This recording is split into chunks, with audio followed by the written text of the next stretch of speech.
Okay, so Sonic Riders was one of those games that I could not get enough of when I was a kid.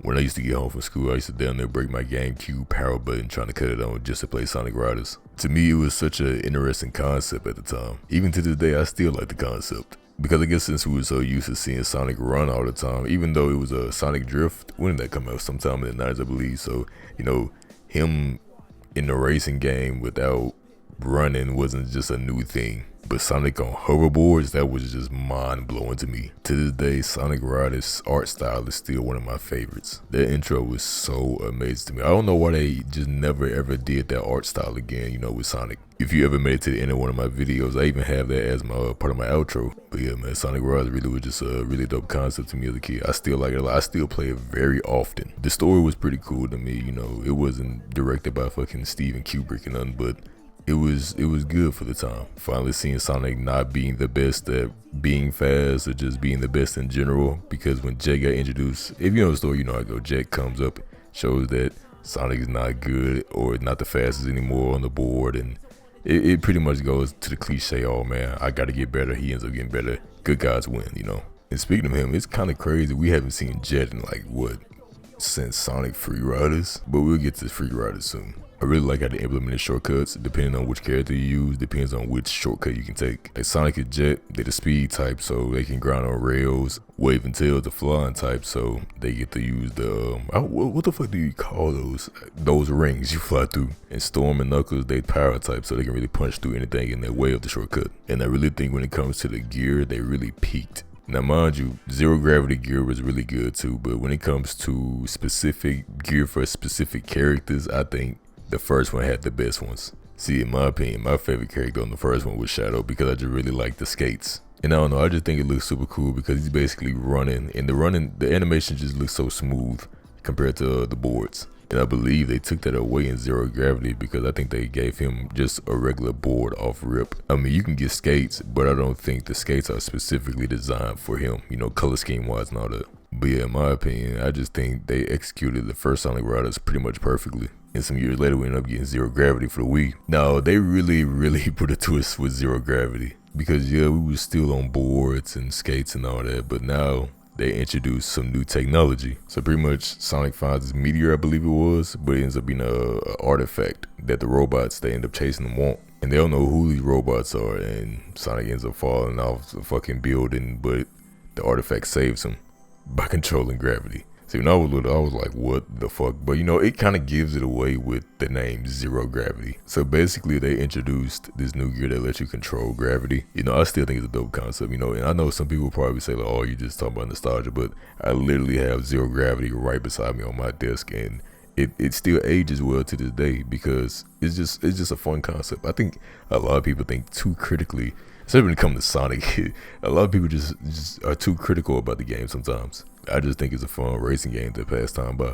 But yeah, with the new gear they introduced, you can slow down time and control gravity, especially with the turns, and also some time specific parts of the map or the stage, my bad, where you use the gear and you can literally jump off of certain objects. It depends. I think one level is floating logs, and you can fly off the logs to get a speed boost. And Zero Gravity has two of my favorite stages, I'm not gonna lie.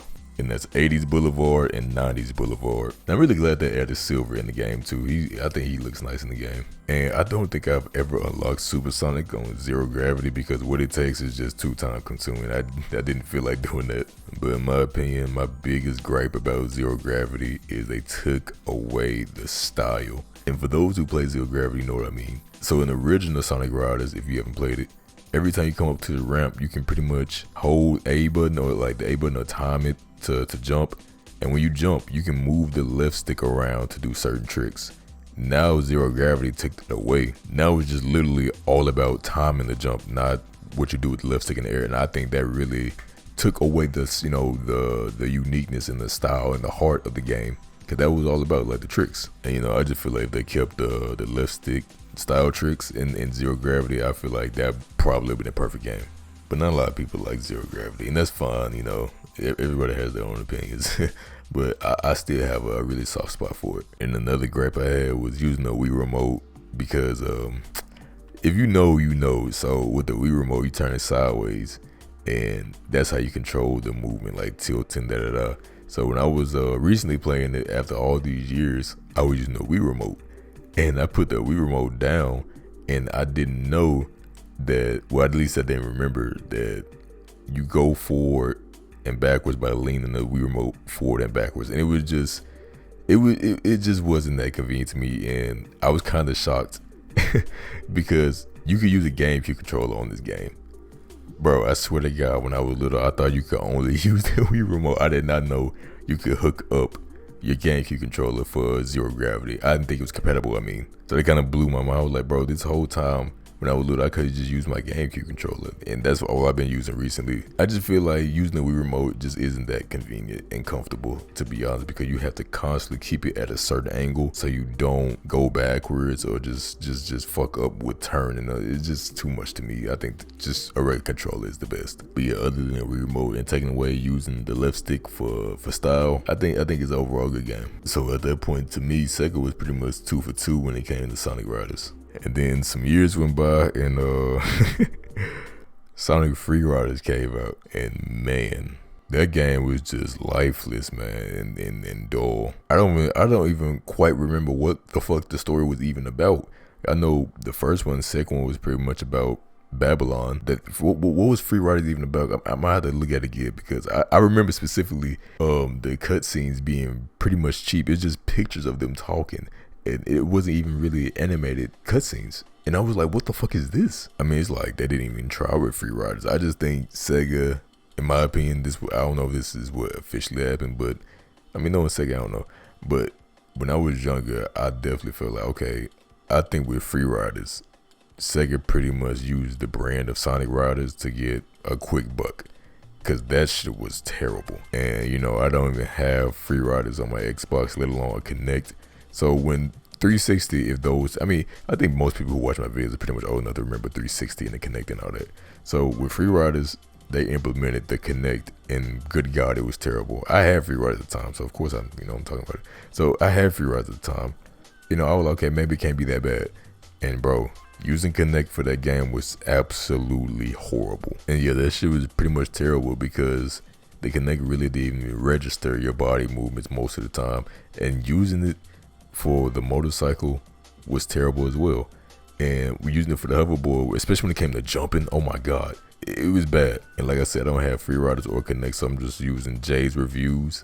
I'm using his footage to show what it was like using the Kinect to play Free Riders. And like I said, it was already bad enough that the Kinect really didn't register your movements. Yeah, they also made the main menu Kinect oriented, so you had to move the icons with your hands, and it was just bad. You couldn't use a controller. I think you could, but I just know for the main part, you had to use your hands, and most of the time it didn't even register your hands, so you just sitting there swiping your arms till they actually pick it up your hands. Playing the game as a whole was just a complete workout, bro. Just from leaning to jumping to moving your arms to swimming, it was just too much. Yeah, Sonic Free Riders, I think that was just the death of Sonic Riders in general, to be honest, because they never even hinted at another one after that. That and Sega Team Racing pretty much killed it. Yeah, I never played a Sega Team Racing game because, it just didn't seem interesting to me, because it's just another regular car racing game.